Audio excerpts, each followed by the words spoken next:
everyone, welcome back. Today I'm working on two inserts for two of my pocket-sized traveler's notebooks. These traveler's notebooks are by Webster's Pages, and the paper that I'll be using is also by Webster's Pages. If you do not know, if this is your first time visiting, I am part of the design team for Webster's Pages. And so I'm always trying to come up with new ways on how to use their amazing products and just how to create something fun. And hopefully you guys can find some inspiration. So whenever you buy one of their traveler's notebooks, it comes with a little, just white pages, small little TN insert. So what I've decided to do is I'm going to take them apart and include some of these beautiful pattern papers inside. So mix up the white pages with some of this pattern paper. So I've decided to use 7 sheets on each, I'm sorry, six sheets of this 2 different paper pads that they offered. And so I just kind of chose what I felt that kind of went together, and they're gonna kind of match each of the themes.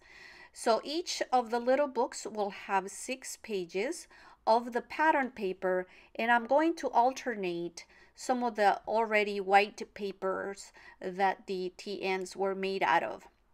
So I've decided to leave the paper as wide as it came, and these paper pads are 8.5 by 8 inches.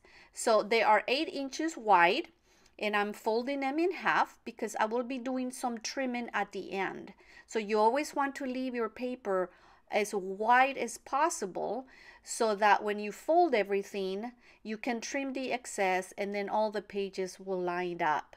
I measure that other little TN that you see there, the pretty one with the flowers. That was kind of what I was using to measure. And they are 5.5 by 7. 7, what I mean by 7 is when it's fully open. So it ends up being about 3.5 inches wide, each of the pages. So there I pulled out the insert that came with the T-end, and I'm going to take it apart. I start by just using, this is one of the Cricut tools. Actually, it's not a stapler remover, but this is kind of what I use. And it just works fine because I feel like it does less damage to the paper. So I took the staples off, and now I will be able to take some of those pages out and alternate them with the pattern paper that I've chosen. And you'll see that I first put it in, and you can see how the pattern paper sticks out farther, which is fine because we're going to be doing some trimming at the end. I arranged the pages how I wanted them, and then I'm going to be grabbing some of the blank pages and do a pattern, blank, pattern, blank, and so on and so on. So I'm going to be doing the same for the other book. And once I arrange them, I use a bullnose paper clip to hold everything together. But I've decided to add another little, these are actually journal cards that came as part of the paper pads, and I thought they're cute and they fit perfectly. If you fold them in half, they just kind of add one more little page, fun page to the book. So there is the second one, and I'm gonna go ahead and do the same thing and use my little handy dandy pokey thing there. I don't even know what it's called, but so I use that to remove the staples. And at first I was kind of holding the papers together with another paper clip, but in reality it's not necessary because I'm gonna take all the pages out. So so there I go, and I do the same thing. I put the cover back, and that's kind of one of the reasons why I actually like this project was because you know, it's already a little book put together, so all I had to do is alternate with a blank piece of paper and then a blank pattern.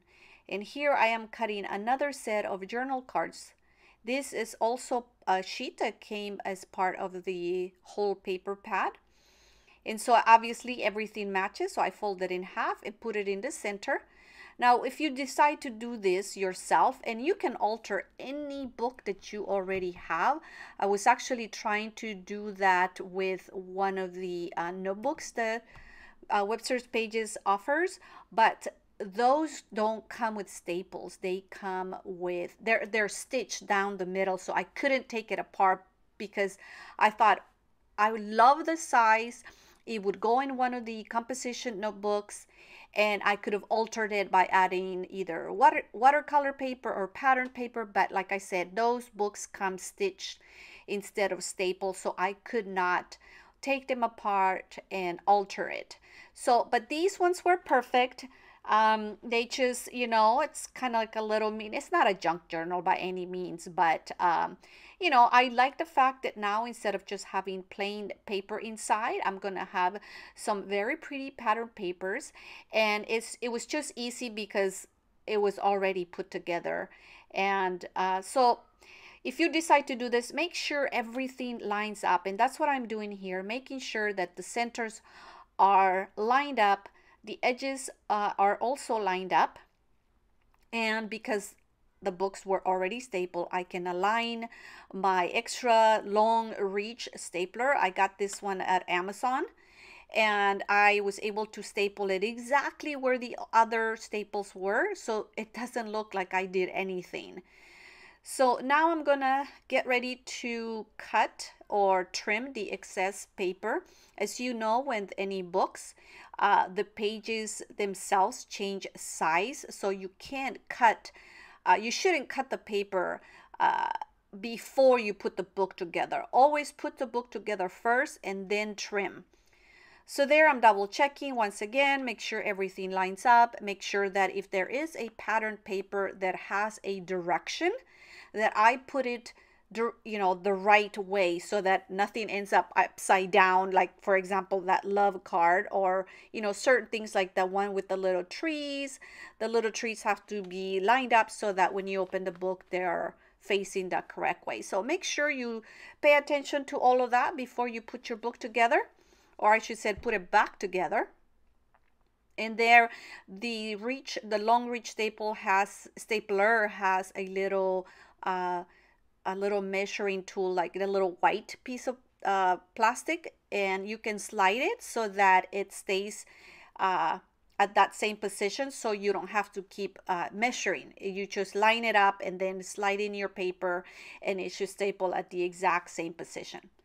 So now I'm using this very small, skinny, I'm going to zoom in so you can see, it's a self-healing little cutting pad or cutting mat. And I'm going to use the little white lines to, you see that one there at the bottom, and I line the edge of the paper and the ruler to those to make sure that everything cuts straight. Now, you know, just don't be surprised if something moves, but just do your best to try and cut it straight there. I have a little trick on how to adjust at the end if for some reason something kind of move, as long as it's not too much of a huge difference. So there, the book is done. I cut and trimmed all the little pieces, and look, it looks perfect, like if it was made from the very beginning with the pattern paper. I will show you some photos of one of the little projects that I've already started working on. And what I mean is, you know, a little page that I created. So as I open the book, I kind of just, you know, roll my finger on the edges so that it kind of makes a more defined fold. So I'm going to do the same for the other book. You won't get to see all of it all the way through. Like I said, this is going to be a very easy and quick little video. Just how to alter an already made little pocket-sized tea end that I will turn into a mini album. This would be fun for your summer memories because it's kind of small. You can just add one photo and then journaling on the other page. So guys, I'm coming to the end. Thank you so much. Everything that you saw here, all the materials pretty much were by Webster's Pages. I will add links to anything else.